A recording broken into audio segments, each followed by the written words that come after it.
You literally just went from Maryland to here. Let me shoot this real quick, coach. Watch my improv skills. Hey, YouTube family. Welcome back or welcome to Recruiting Board. I am in Goffstown, New Hampshire, home of the St. Anselm's Hawks. We are here going to be talking to the NE10 Coach of the Year, Mr. Blue Collar Mentality himself, Coach Joe Adam. Coach Adam and I have been friends for many years. When I reached out and I wanted to tell his story here on Recruiting Board, he was more than happy to do it. The man was just on a flight an hour ago and he is sitting down with us now. So everyone do yourselves a favor, like, share, and subscribe to the best family here on YouTube. Coach Adam has a story unlike anyone else I have ever met as a coach. From dropping out of school after one semester all the way to being a head coach of St. Anselm. He has done it unlike anyone else. So I'm very proud I get to tell his story here. So everyone kick back, relax, enjoy the video. We made it out to Goffstown and here he is, the legend himself, the trademarker of blue collar mentality, Coach Joe Adam. Coach, thank you so much for joining us. No, appreciate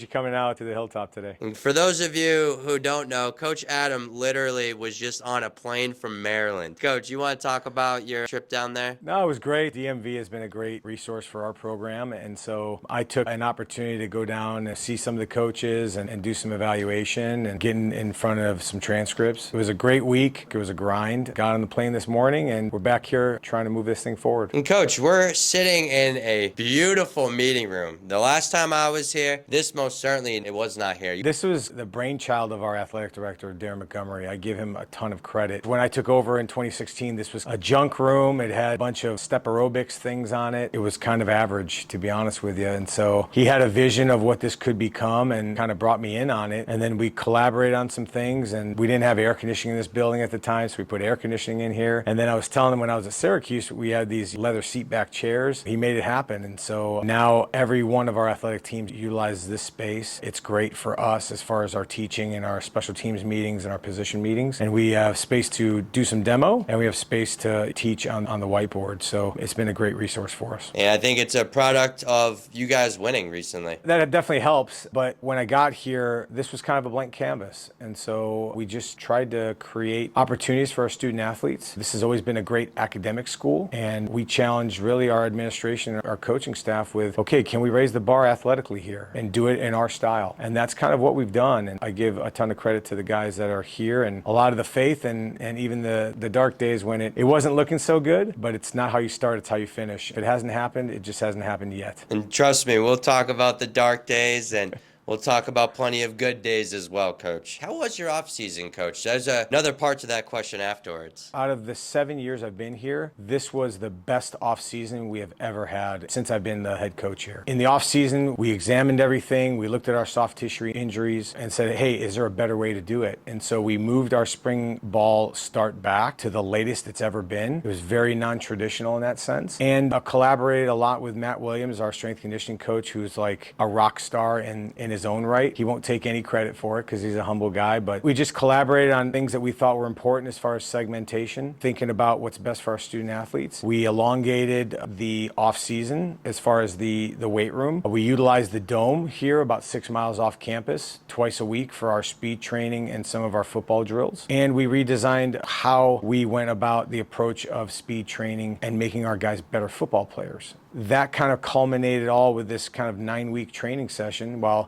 people were outside doing spring ball in the middle of or end of February when it was 18 degrees out, we were still training. And so I think it was a benefit to our guys, and they really took to the training. When I watched the first practice, I looked at the coaches and I was like, man, we are a much faster team. And then we went back and we watched the first spring ball practice from last year, and it's noticeably different. We had better weather at the end of April, and that was kind of part of our process. We make decisions that's in the best interest of the student athletes, and how do we make them better football players? I think we're mentally tough, but pushing sleds in the slush doesn't make you a better football player. It might make you mentally tougher, but we're trying to work on their skill set. That's how we're going to get better on the field. And Coach, you guys did something that I thought was very interesting, and I heard great reviews. You scrimmaged Franklin Pierce. We did. Or was it a joint practice? How did that work? I give a ton of credit to Coach Gass. He came to me at the end of the season in our last week, and he's like, hey, this thing's going to come about, with the new ruling. And then we kind of had some time to think about it and put it together. And so we collaborated on like, okay, what are we trying to get out of it? We thought the benefits outweighed some of the challenges. Just giving your kids an opportunity to compete, man. Like who doesn't want to compete? I'm kind of the chief competitor here. So, but you know, the spring game was not about winning and losing. Like I told both teams, we're both winning because we decided to do this together to create opportunities for our students. It's our goal as coaches. We did that, and then we had kind of a joint controlled piece with, you know, some 7-on-7, some 1-on-1 pass rush, 2-minute segments, some red zone segments, and then we just had kind of a live scrimmage at the end for our younger players and our guys that were continuing to develop or maybe have not gotten the reps that they have gotten during the season. It's our motto here, man, that you don't get good at football by watching football. You get good at football by playing football. And the more you play, you're either winning or you're learning. You're never losing. If you don't make that play, learn how to do it better the next time. And I guarantee as you continue to master these reps, that's how you're going to get better and you're going to continue to build your confidence. That's what we believe here at St. Anselm. I hope we start seeing that more. As long as you keep it controlled, like that can be very valuable. I think there's a contingent of coaches that are like, well, I don't want them to see what we're doing. And everybody has huddle. Division I teams have our film right now. It's part of their packages. So I'm not worried about it. We play these guys in conference. No, we're not installing a new offense for that game week. We're going to do what we do, and you still have to stop people, and you still have to tackle well in space, and you still have to execute on offense. We went with our base stuff. We didn't do any game planning. We just said, hey, we're going to go out and run the stuff that we've been running for the last 14 practices. Like I said, I wanted to ask you about it. Before we jumped into you, Coach,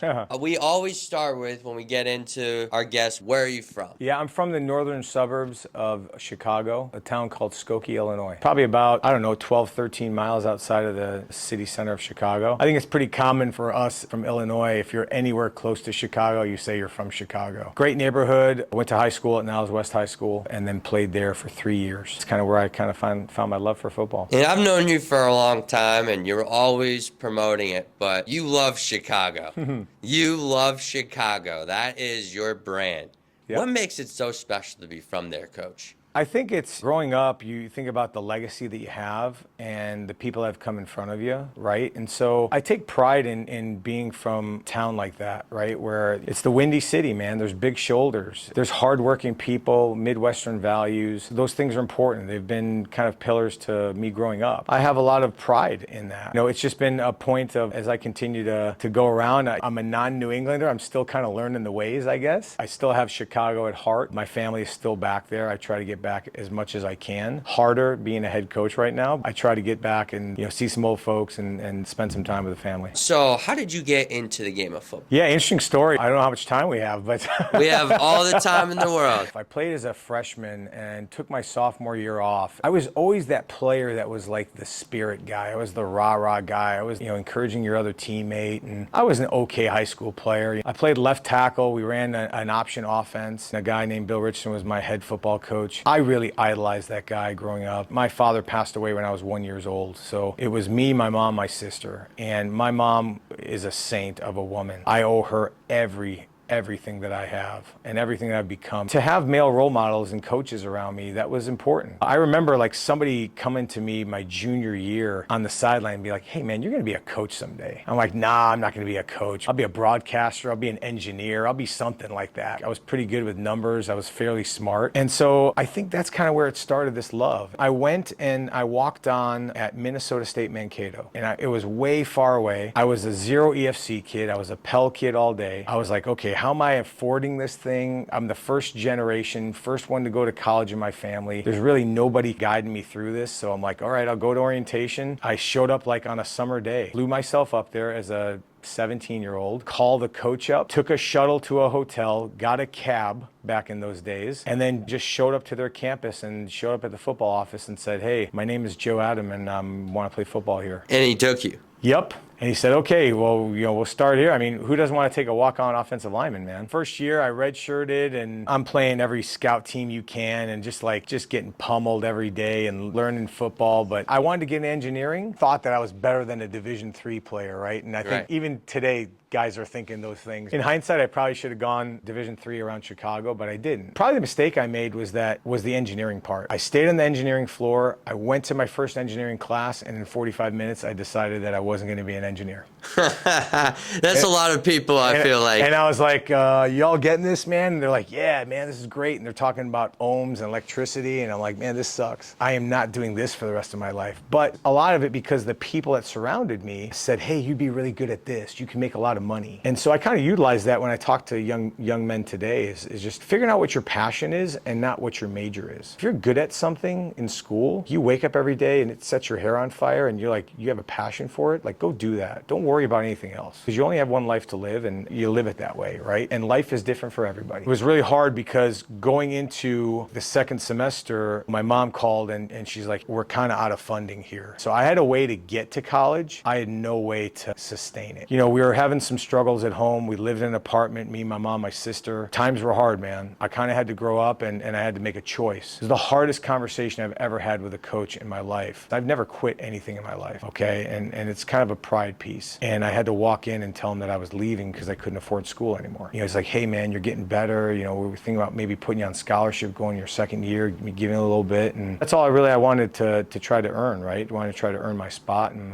my opportunity. And so my best friend, Aaron, drove up, picked me up. I went back home and started working 2 jobs to help some of the bills around home and put my football dream on hold for a little bit. I got a great job working at the Merchandise Mart in downtown Chicago from a family friend of ours. And then Coach Richardson called me up the next fall and said, hey, I know you maybe want to get into coaching, I've heard, and do you want to help us out? And so I quit the Merchandise Mart, which is like a 20+ hour, dollar-hour job for me to go back to my high school. There were some lessons learned there. I was so just early removed from my high school team that it was really hard for me to step into a coaching role because they saw me as still a player. I wanted to take like that coaching role. There was some conflict there. It really was. And it was a really hard year for me because like I was trying to coach, I was trying to do that stuff and there wasn't a lot of respect because they're like, hey, you're a player, man. You're not a coach. Yeah. I had to learn that and I had to kind of fail a little bit and then have some adversity. I knew then that like, okay, I didn't really want to coach in high school. I wanted to try and coach a little bit higher. That's kind of how I started into coaching. That's what kind of fueled my fire to start this thing because like I got up every day and I was like, I got to be like the luckiest dude out here. Like I love it. Back when like there was grass fields, the smell of the fresh cut grass, you're out there for 5 hours, man, when you could actually do those things. You got the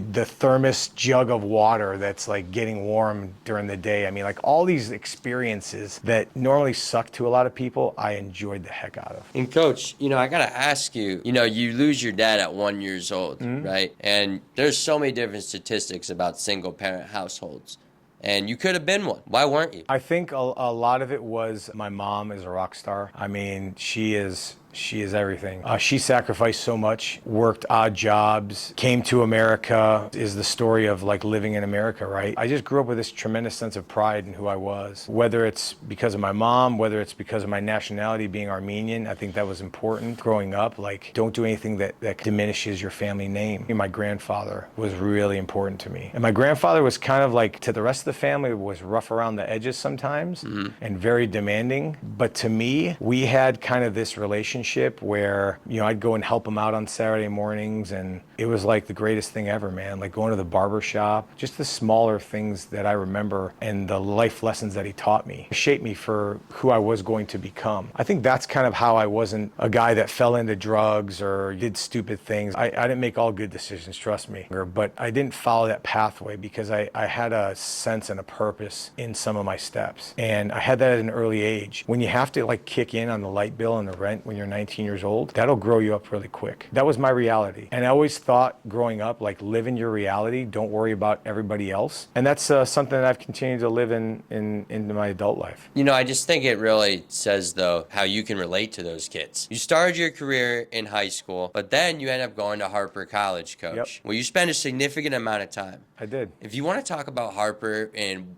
that part of your career. Yeah, I was working at a drive-through coffee shop. I was already like a year removed from my education, and there's like some statistics out there that say, hey, boy, if you don't get back to college, man, you're not going to get back. My boss, his name was John Jaworski, and I really appreciate him and collaborated with him, and he said, hey, why don't you go to Harper College down the road and see if they'll accept you as a volunteer or whatever. And so I called up their coach, and I just had a way about it, just like I did at Mankato, just kind of show up and make myself available. And so I said, hey, I'll work for free. I'll do whatever you need me to do. His name is John Elizik. He's still living. He's the winningest junior college head coach in history. Instrumental in getting me to where I am today. As a coach, as a man, poured into me, developed my coaching acumen. Never gotten to Grand Valley without him. I mean, I remember that first year, man, I was like trying to draw stuff on the board. I don't think I could draw like 11 guys on a whiteboard, but I just kept working at it. And then I became the recruiting coordinator, and then I was the D-line coach, and then I kind of helped out with the O-line. By the end of it, like Coach Eli says, I was doing the work of 3 people. I was breaking down film. I was running tackling charts, every job imaginable I could find. I was in it. I was consumed by it, and I wanted to be a great coach. I would watch clinics. I would listen to him. I would draw things up on my own. I'd sit in front of whiteboards, and this was the start of it. All the while I was at Harper, I tell this story a lot,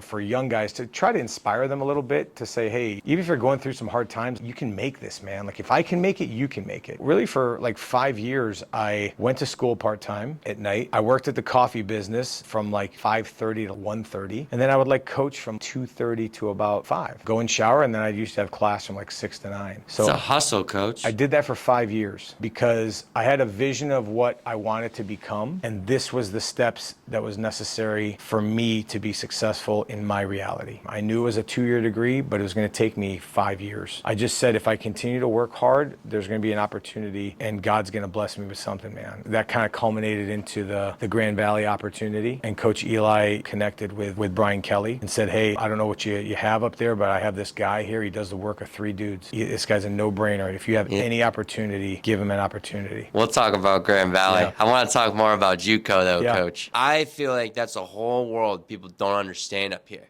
Yep. At all. There's people who love football, but if you don't love football, don't go JUCO. Yep. Talk about coaching at that level. They're great kids. They just need a little bit of development. And some of them are a product of their environment. We had a good mixture of guys because it was in a really good area. So we had your non-qualifiers, right, which were trying to like get their grades right, get them fixed. And then we had like the local kid who was like a 3.5 GPA who, just needed a little bit more development. So it was a kind of interesting hodgepodge of people when we put this thing together. And the one thing about JUCO ball, man, is like those guys love ball. For you to drive to practice every day, for you to go through that, for you to live with 4 other people in an apartment. And we were sourcing guys from everywhere, from Illinois, Indiana, Wisconsin, St. Louis, trying to help them out, find apartments. Like that was my sub job. And a lot of the guys it worked, and there were some guys that fell off along the way. And so you can't save everybody, but from a teaching perspective, like you had to keep it very simple because you had a new team every year. And so I think what's helping me in this transfer portal model, even though it's not really hit St. Anselm, is that I did coach in junior college. So the design of having a new team and the variable being the team every year is quantifiable now. And so that experience has helped me years now down the road, where you're going to have to retool your team every single year. It was a great experience. We had tremendous success. I think we went to 5 straight bowl games. It was fantastic. We went out to Dixie, Utah to play in a game. We went out to Long Island to play in a game. It was quite the experience. And Coach Eli was a tremendous leader for us. And how would you say Harper shaped you in your career now? Having to wear a lot of hats, we do it at this level. When I was at the Division I level, I was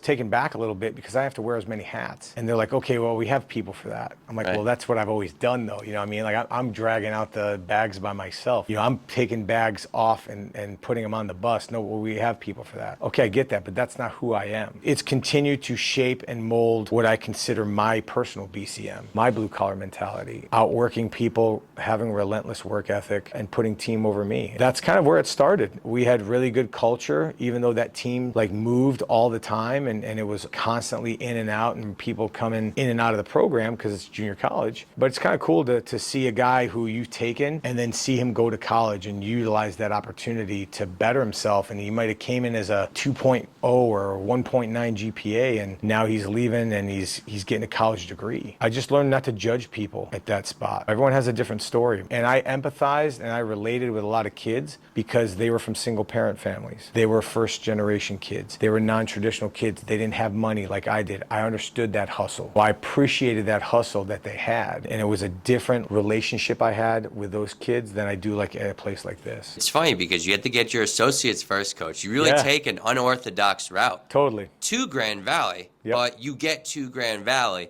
no big deal, name drop, under Brian Kelly at the time.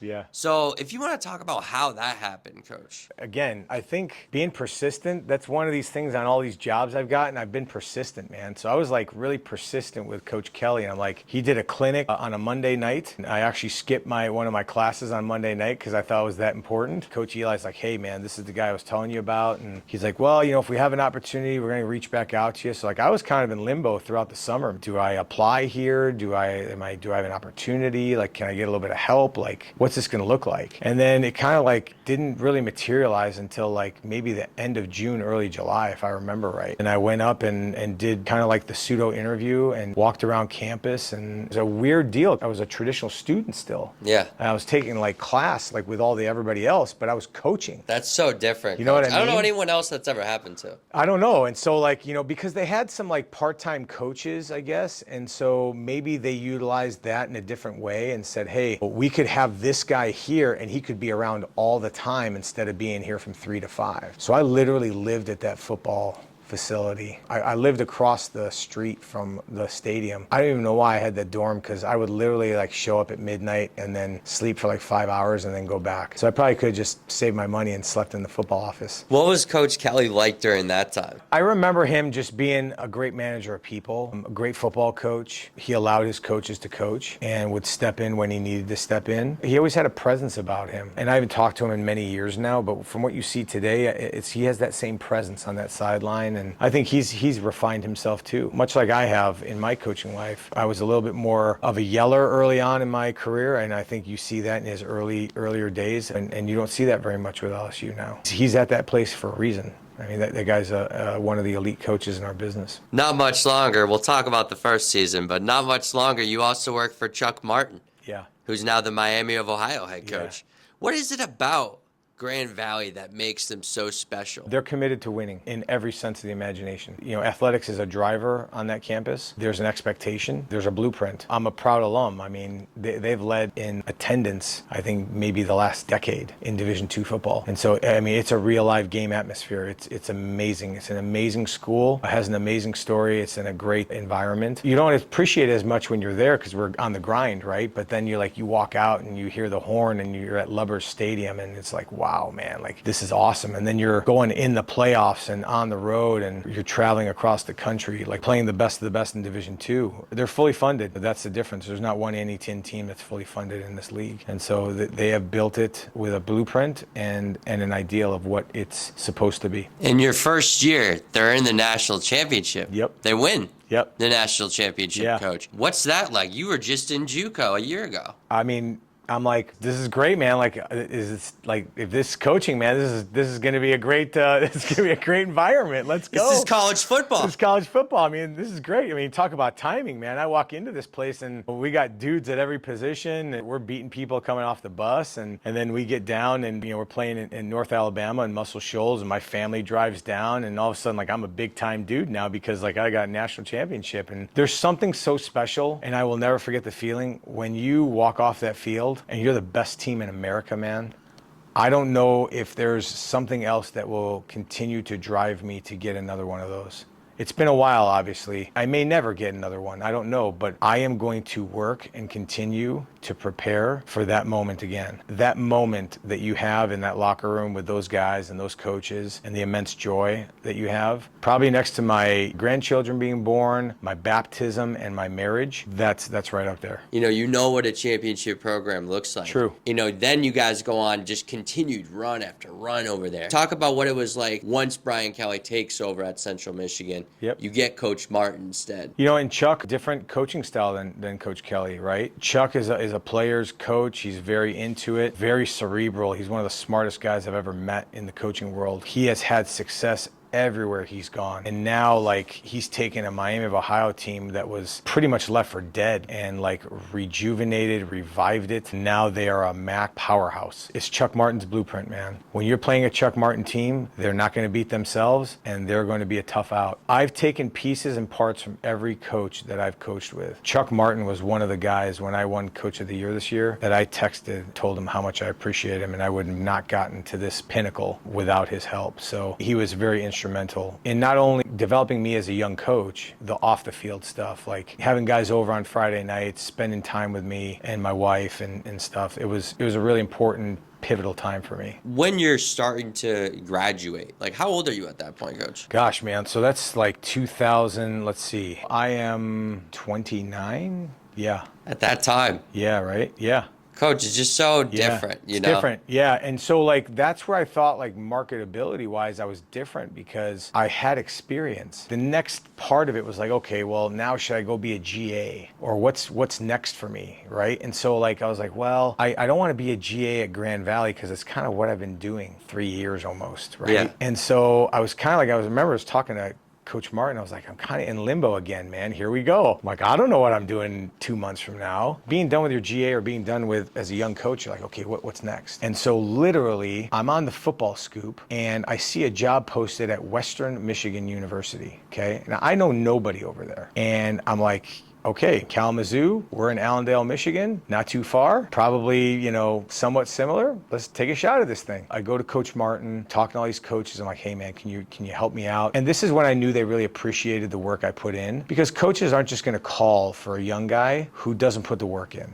Right. And that's what young coaches got to understand. Like, my coaches here, when they have a job interest, if they do a good job here, I'm going to be the first one to recommend them. If they don't do a stellar job, I can't put the stamp on it. So Chuck Martin knew Scott Schaefer through DB clinics and just going through coaching. And Scott Schaefer was the defensive coordinator at Western Michigan. They got me up on an interview, and I mean, I'll never forget the interview. I'm driving over there, and I think they pretty much had given the job to somebody else or verbally said that. And they're like, okay, let's see what this guy's all about. So Bill Cubitt's the head coach. Tim Lester is there. He's the quarterback coach. Mike Sullivan is the O-line coach. He was with the Titans for a long time. In the defensive room is Tim Doust, the D-line coach currently at Pitt. Steve Morrison, who's I think the DC at Bowling Green. Clayton White, who's the DB coach, who's the DC at South Carolina, and Scott Schaefer. That was that room. That was that room. You want to talk about a bunch of dudes, man. Yeah. All right. And so I go through and they're like, hey, draw up your favorite play. And I drew up one back power versus like over front, under front, taught the thing inside out. I couldn't have been more confident. Talking to Steve Morrison later on, he told me, like, after the interview when they finally hired me, he's like, I wrote a little note that says, be careful, this guy is coming for all of our jobs. That's so funny. They were so impressed with how I did things. And that was built through Harper, built through the Grand Valley way. And then they offered me the opportunity, and I was like, okay, well, let me go back and talk to my wife. And so you're married at that time. Yeah, I got married. It's my 20th anniversary this next month. We got married in 2004. She's living in Chicago. I'm living in Allendale. We talk about sacrifice. My wife, Lisa, I'm not here without that woman. The second most important woman in my life, besides my mother, is my wife. And you want to talk about sacrifice? You want to talk about seeing each other once a month? Maybe, if that. And she was working for the city of Chicago. My stepchildren, my kids who I adopted legally, I call my children. They're living in Chicago, coming back on a weekend when I can, like literally rolling back on a Friday night late and then leaving on Monday morning. I used to leave on Monday morning at like 4 o'clock in the morning to make it to the 8 a.m. staff meeting. What is sacrifice? That's just what we did, man. It just became normal to us. We had a great experience there. We had a great year. We had a tremendous defensive year. And I really thank Scott Schaefer for like allowing me to have ownership into that. And so like we'd draw cards and we'd collaborate, and he didn't treat me like a GA. He like valued our opinions and put some things together, and we all kind of like meshed and gelled. That year of coaching, in all my years of coaching, was the most fun I've ever had with a group of guys. As a 29-year-old GA, though, yeah. Are you having to like suck some things up? Yeah. You take some shit as a young coach, and Yep. you're not young though. You're 29. Nope. Yeah, I had to go like get lunch and stuff like that. Yeah, I didn't like it, but it was part of the job, right? And those guys respected me. That just spoke to the room, right? They treated me like, hey man, this has got like another full-time coach around. Like he can coach, he can organize a scout team. I'll never forget that last year, Chris Tabor was our special teams coordinator, and we were going from PAT to kickoff return. And he's like, hey, like have the scout kickoff ready to rock and roll. I took so much ownership into it. By the time they were done with PAT, I had 22 dudes lined up, ready to rock and roll, waiting on Coach Tabor to get the KOR. And he turned around, he's like, holy smokes. That's the kind of attention to detail I had. And that's the kind of attention to detail that I have our coaches and everybody else try to emulate. There's a certain benchmark that I have. We meet or exceed it. And if you fall short, I have no problem telling anybody that in my own certain way. It was just attention to detail. It wasn't easy. You know, we had great collaboration in that room, and we didn't have a bunch of egos. It was the egoless defense. And like I said, I think that's why it was the most fun I've ever had. So you spend a year at Western Michigan. They make a bowl game, by the way. Yep. We lost to a team coached by Brian Kelly. Oh, my God. You want to talk about full circle? Brian Kelly goes from Central Michigan to Cincinnati. We're playing Cincinnati in the International Bowl in Toronto, Canada. What? Yes. Toronto had a game called the International Bowl in 2007. Yep, I still got to watch, man. Trust me. It only made it like 2 or 3 years. It was an awesome experience, but I'm like, here we go, man. You want to talk about life being full circle? Here we go against Brian Kelly. We come out of the gate and we are just getting obliterated. Now, he just took over, so you don't know what to expect. Are we getting like Central Michigan's offense? Are we getting Cincinnati's old offense? I'm trying to think, I'm like, okay, is he going to run some of the stuff we did at Grand Valley? Like, you have like a month to prep on this. And so that was futile because we're down like 24-0 in the first quarter. I mean, we're getting obliterated. The final score was 27-24. We came all the way back and we fought our tails off, man. It was a hell of a football game. We missed like a 50-something yard field goal at the end to tie. Went over and shook his hand and it was cool. That spring going into it, Tim Lester was leaving. He was the quarterback coach. He was going to North Central College to be the DC to get back to his roots in Naperville, and there was a full-time opening. And so Coach Cubes came to me and said, hey, we find you so valuable. Like, we're going to continue to have you do this, but we're going to elevate you to full-time status. So I was going to go from like bologna and white bread to a salary. Oh, and so God. I'm like, holy smokes, man. Like, I get paid to do this. I remember I went to San Francisco for spring break, me and my wife Lisa, on a trip, and I'm pretty fired up because now we're talking about like, we got to move to Kalamazoo now. This is the break I've been waiting for. Sorry, I was going to say, Coach, at 29, 30 years old? Yeah. Yeah.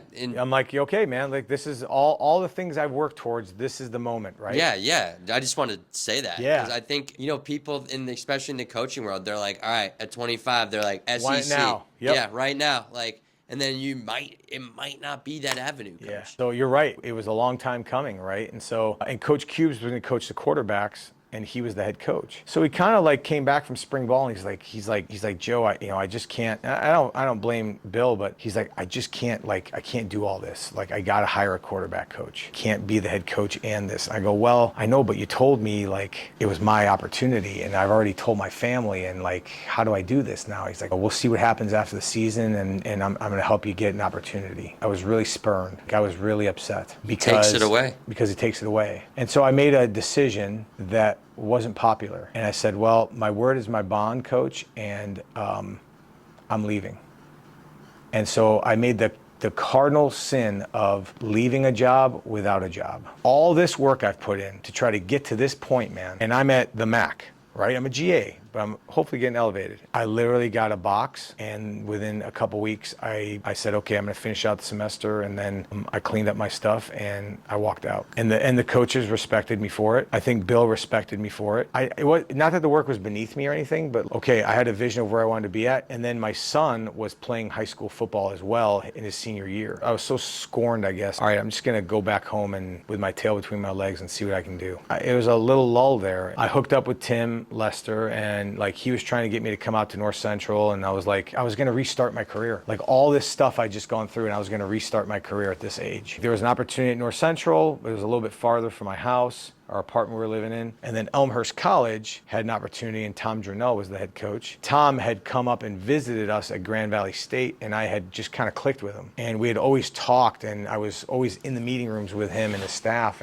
And then, you know, that was closer to my house. And so they had a like part-time running back coach job open. I'm like, I'll take it. I kept in touch with Tim, and then it was funny because like we had to play each other. So at the end of the season that year in 2007, I'm the running back coach and kind of like helping coordinate coordinate basically the offense. Yeah. And Tim is the defensive coordinator at North Central. And they're way better than us, but I knew exactly what he was running, and we put up the most points that anybody had on that season. And I still remind him to that day. It was like scrapping again, man. You know, I had to find ways to make money. I'd always been resourceful. I never had any money, so I didn't ever worry, about it that much, right? So we just kind of did our thing, and then I just continued to, thanks to Tom, I just continued to like take on more roles. You know, then he let me help him coordinate, and we collaborate on some things, and then we started to change the culture slowly but surely. Tom Janelle had a great opportunity to go back to the Wisconsin League at Stevens Point. And so we're sitting there and I'm like, okay, well, I'm probably not going to be the head coach because I'm not head coaching material yet. At least I didn't think so. And then life becomes full circle. Tim Lester goes for the job and he becomes the head coach. So now I'm back with Tim, and I'd been with Tim for a year at Western Michigan. And then him and I just sit down and we said, okay, you know, here are the challenges with this place. I had already been there, so I'm kind of like helping him understand like what are the challenges here. And then we just put a blueprint together and we said, okay, no matter what, this is what we're doing. And Coach, so during that time, you've been now at JUCO. Yep. You've been at D2. Yep. You've been FBS, but now you're at D3. Yep. Talk about coaching at a Division III school. It's a completely different hustle. No scholarships. Right. Sometimes no spring practice. Yep. There is no spring practice. Pretty much. It was like glorified 7-on-7. This is when I learned how to recruit. In each one of the spots, I've not perfected, but I've gotten better, sharpened my tools in coaching. I think this is where I really learned how to become a really good recruiter. When you can bring people together at a D3 institution where it's for the love of the game, and the price tag is going to be the price tag no matter what. You look at your roster and you have to build your offense and defense around what your pieces are. That's kind of what I learned. The design of it and how we put it together, and we could see we were getting better and better and better, and then we made the decision to recruit out of state because Chicago was so heavily recruited. And we weren't beating North Central on kids, we weren't beating people in state. So then Tim's like, hey, I want you to come off the road and I want you to just like canvas everywhere, the country. I'm calling kids in like Florida, Kentucky, California, Tennessee, everywhere. Like I'm just hustling, man. I'm doing 30 calls a night, different time zones. That was the hard part, East Coast all the way to California time zone. How are you finding these kids? With like NCSA databases, just sending out emails, messages. I was diligent at it, man. Like you give me a task and I'm gonna complete it no matter what. Like that's who I am. I don't BS with it, man. And so I looked at it like I wanted to be the best recruiter on staff. I wanted to beat out everybody, and I look at pretty much everything as a competition. I tell this story to my team all the time. I wasn't a great student coming back from Mankato. What changed my mindset was that when I decided at junior college that I wanted to be the best student in the room, and that when I walked through those doors and I said I'm going to dominate everybody, that's when I started becoming a 3.8 student. And legitimately, I graduated Grand Valley, I think it was like a 3.6 overall, which was a far cry from where I started at at Mankato. I just took that mindset, man, and took it into the recruiting trail, and then just started finding players from everywhere, and they were integral into building that with the local players that we had and our success. So then I'd go down and I'd hustle in Florida. I did that for many years on that Division III road trip. And one of the years our car got broken into and my championship ring was stolen and all of our luggage was stolen. Dude, your national championship ring? Yes, I was pissed. And I had to come back home, come off the plane like I did this morning, and we had a visit. And I had to put a face on and I did the visit. And I was calling pawn shops everywhere down in Miami looking for my ring. And we had to get it replaced and we had insurance. But it took a little bit of time. That all culminated. We got better and better and better. And then in 2012, we had the season of seasons, man, at Elmhurst College. Tim and I were so aligned with how we wanted it to look, what our strengths were, what our weaknesses were, how we wanted to coordinate the defense and the offense. And we were just kind of in tune, man, of just coaching together. And I really enjoyed time with him. And to this day, I still talk to him. So we're pretty tight. He's a tremendous coach. I learned a lot about not being hard all the time, letting the real person in me like show out, where you don't have to put on like a hard facade all the time, because that was kind of my MO, and I became kind of a defensive guy. I'm an aggressive person by nature, and so that's just who I am. So, and then we had the greatest season in 30-something years in Elmhurst history, and The only playoff win that they've ever had. Really? Yep. We lose one game in conference. We co-win the CCIW. First time in 33 years. We play a co-college team in Iowa on the road. And this is where my coaching acumen comes in. Because you're like, okay, I have this plan, but if this ain't working, because, you know, it's the playoffs, man. You've never seen this team except for like the couple games that you have. I told the kids, we have this plan. I'm going to come in with this plan. If this ain't working great at halftime, this is plan B. High pressure, get after their ass. Excuse my language. No, you're good. Okay. And so halftime, we're like, it's kind of soft, man. And I'm getting pissed. I tear up plan A. I'm like, this is plan B. And I'm starting to read off all my pressures. And then we just pinned our ears back and we said, if we're going down like this. And we physically beat them. And then our offense came to life. They were undefeated that season and we beat them on the road. The next week, now you're in Thanksgiving week and we're having Thanksgiving morning. The parents are out. It's awesome, right? You're practicing on that day. I remember it being warm. And then we go and play St. Thomas in Minnesota. Glenn Caruso's coaching them. Fantastic coach. They're a little bit different than these guys and they're really good. I mean, it was a hell of a football game. It went back and forth. We ended up losing by 7 and then I think they made it to like the semifinal. But that was a great team that we had put together. I don't have an ego, but like I was integral in recruiting a lot of those kids because a lot of them were from out of state. You know, our offensive line, I think 3/5 of it was all kids I recruited. Our middle linebacker, our strong side linebacker, our 2 DNs. Like I recruited most of those kids. I had a lot of ownership into it, and it was a lot of pride. So I'm like, all right, man, this is great. This is what we can become here. Like, let's go. You know, come on, school, help us out. Administration, come on, man, get behind us. We're strike while the iron's hot. Let's go. And then Tim gets an opportunity to go to Syracuse, and I'm like, kind of in the background. I'm like, okay, is there going to be a, you know, because we know all the cast of characters, right? Scott Schaefer's the head coach. I'm like, Tim Doust is there. I'm like, hey man, let's get the band back together. I'm like, is this opportunity gonna happen? You know, and then there's politics involved with Division I. It's like, okay, well, how does it look? You take 2 guys from Division III to go to FBS. Like, right. I get it. Now I was back in limbo again. I'm like, okay, well, do I become the head coach? Are they bringing somebody else in? We lose a whole bunch of dudes, man, and I have to retool it and find my own head coaching voice. And I'm forever grateful to Paul Crone, the AD there, for giving me the opportunity. He's now in Maine on the East Coast, and he came to one of our games 2 years ago. It was awesome to see him. You get the job. Yeah, I get the job, man. I'm the Elmhurst head coach. I'm like, I'm a head coach now. Talk about telling your family. Because, you know, you go from seeing them once a month to you get this great opportunity. They're all about to move out to Kalamazoo. Yep. To now coming you're the head back, coach. Yep. You're the head coach. Coming back and putting my work in, and now I'm the head coach. I'm calling my sister, I call my wife, call my mom, my family, all my family. My cousins are in Chicago, like, and I'm like thinking about this, like I'm gonna be here for like a dozen years, man. Like I'm gonna build this my way. You know, I knew the administration was gonna be a tough sell, man, because I went into the administration. I'm like, hey, we need to get more lockers. We need to expand our team. Like we need to think big now. We need to go. Come on, we're never gonna be hotter. I kind of knew we were in for it, and I knew we were cooked when the president said, hey, we're not gonna make any changes. This is a major flaw here. To be a great football team, you have to have 3 things: great coaches, great players, and great administration. Yeah. You have to have 2 of the 3 to survive. If you only have 1 of the 3, you're going to struggle. At Grand Valley, we had great players, great coaches, great administration. The places that we've struggled at, we've either not had the players, maybe not had the coaches, or not had the administration totally behind you. Yeah. Honest truth. If you look at any job across America, those are the things that they struggle with. So I knew I was in for like an uphill battle at that time. It was a business decision. So now it's a business decision. So I'm like, okay, well, I'm gonna be the head coach. I'm gonna make the best of it. I'm gonna do it my way. And then go from there. You don't learn how to be a head coach until you do it. And I made all kinds of mistakes as a head coach the first year. I'm yelling at people. I'm getting frustrated. I'm like, well, we're losing to these guys. Like, what the hell's going on? Like, what happened to the 2012 team? But I'm still hopefully a respected and beloved figure to my team. You know, you do the 1 year as the head coach. That's when you make the transition to Syracuse. Yeah. After we went like 4-6, I get a call from Scott, and he's like, hey, what would you feel about coaching offensive line? I'm like, I absolutely can do that. That opportunity to go to FBS, and what I found is that the people around you change a little bit.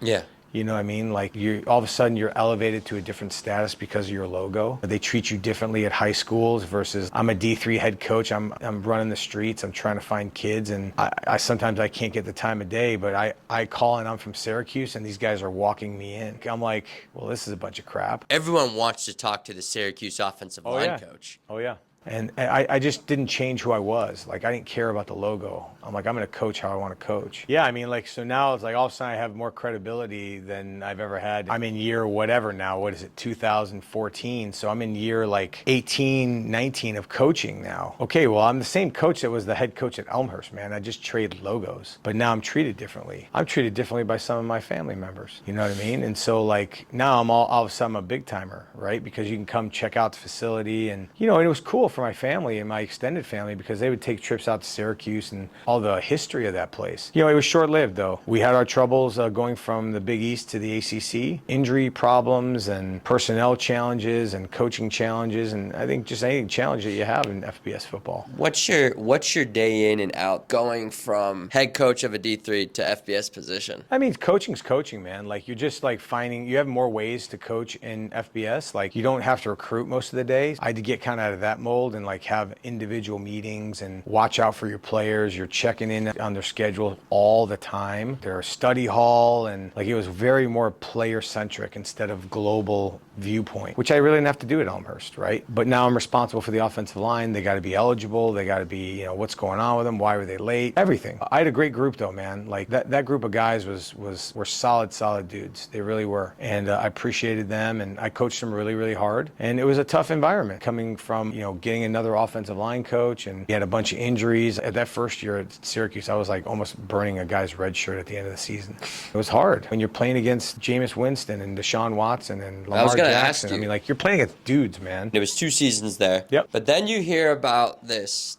tiny school up in Goffstown, New Hampshire that is about to go Division III, or was about to go Division III. Yep.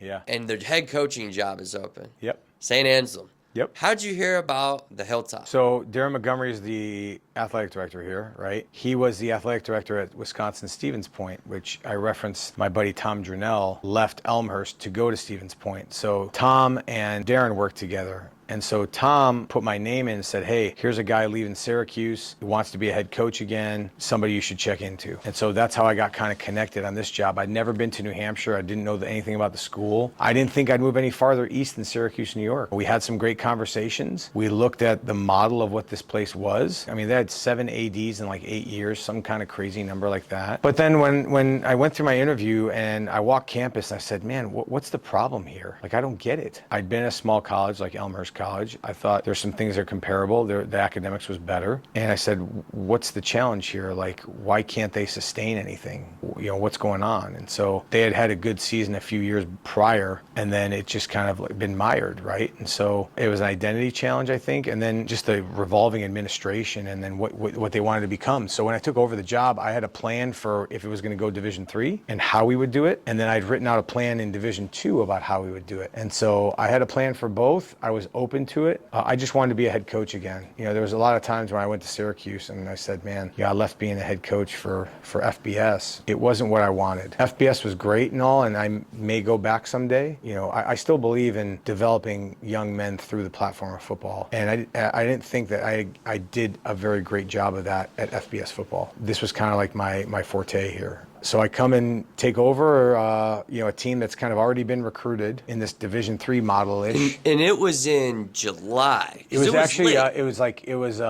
was like I got my contract in May. May. Yep. And then I'm like, okay, call the team, figure out who's here, get some coaches here. Like, just, that was hard, man. Don't ever take a team over in May. I think I heard Charlie Loeb, our quarterback coach, like 2 weeks before camp. And so like, all right, this is what we're doing on offense, what we're doing on defense. The players are looking at me like, what the heck? 30 new players coming in, like, okay, who are you? And I was not a nice person here for 2 years. And I will admit that wholeheartedly. I will be man enough to admit that. I needed to set culture here. This did not resemble anything that I would expect a college football program to operate like, or that I would put a Joe Adams stamp on. The teams that I've been coaching were hard outs. They were very much like Coach Martin-like teams. Tough to play against, gritty, 2 yards past the line. Don't beat yourself. Be disciplined. And we just didn't, for whatever reason, man. We had good players here. You know, Yanni Gavalis was a great player here. Ryan Manette, great player. Like Joe Heyman, like we had great offensive linemen. We had great defensive players. We just couldn't put it together in the first couple of years. It almost broke me.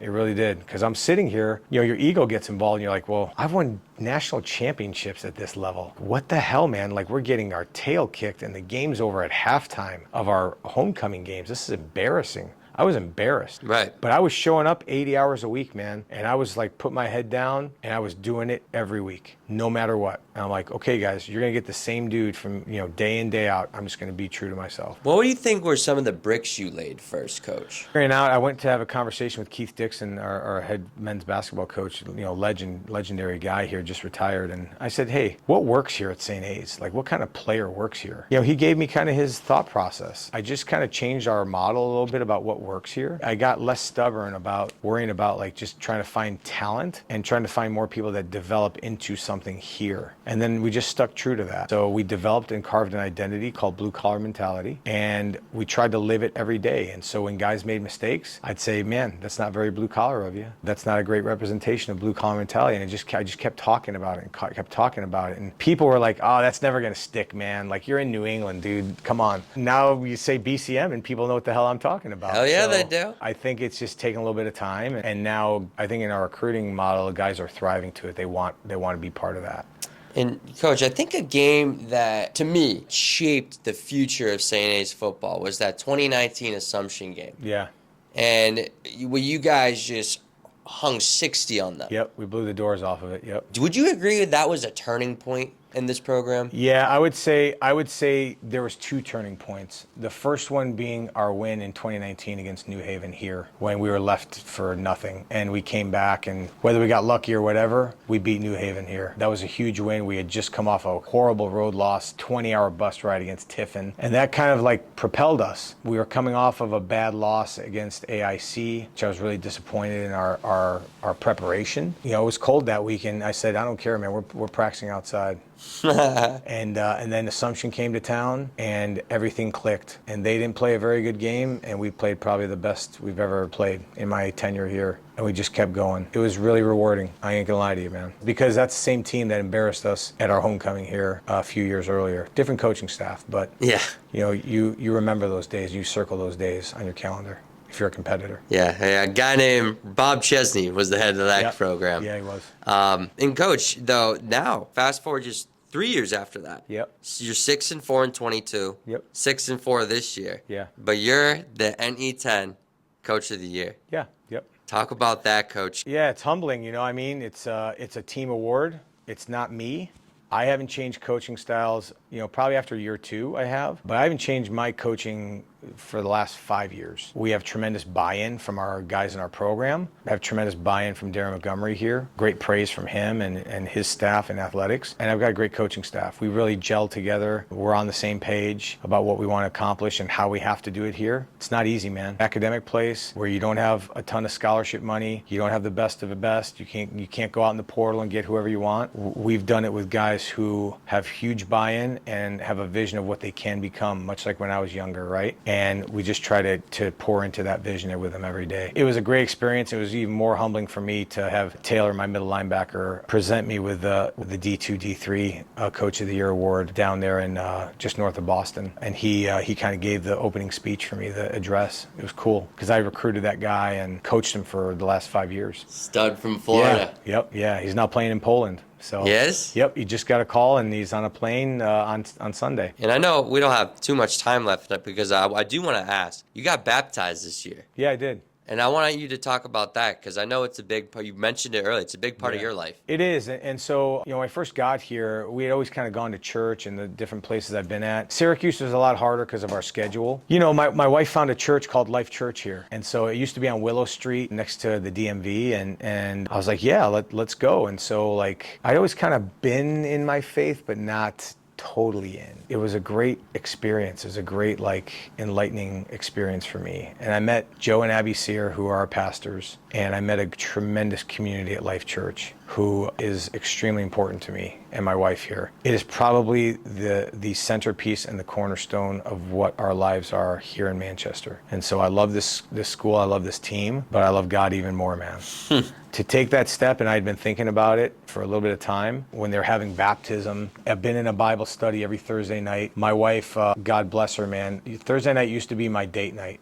The night that I used to go out with my wife. And when I came to her and said, hey, we're starting this Bible study on Zoom a few years back that I got involved in from guys across the country, and she was willing to give up her Thursday night, and it's been a really, really important point. I've done it now for a couple years, and I've done it throughout the season on Thursday nights and in the off season as well. You know, I've just started to start my day with Jesus and try to end my day with him, and ask God to use me as a vessel to help young men and help our team here and help the people in my community. As I found my faith growing stronger, I'd been baptized as a young person, obviously as a baby, but you know, this idea of adult baptism, when you make the choice, right? And it's a choice to follow Christ and to, you know, believe that he gave his life for us. I just had this overwhelming joy and peace. And so it's the same joy and peace that I had when we lost 6-3 against Southern Connecticut this year. And Anthony Brown came up to me and said, "Coach, how could you be so chill, man? Like, we just lost." I go, "Because I know what's ahead, man. I know what you guys are made of. I know what we're going to become. I have faith in that. And so if we won 3-0, you'd all be patting yourselves on the back. So, like, trust the process. God's got us on this one, trust me." And I legitimately went into that Saturday and Sunday with that message. And then we go into the pace week and we have a chance to sew up the NE10 and we don't get it done. Okay. And that was the day before my baptism.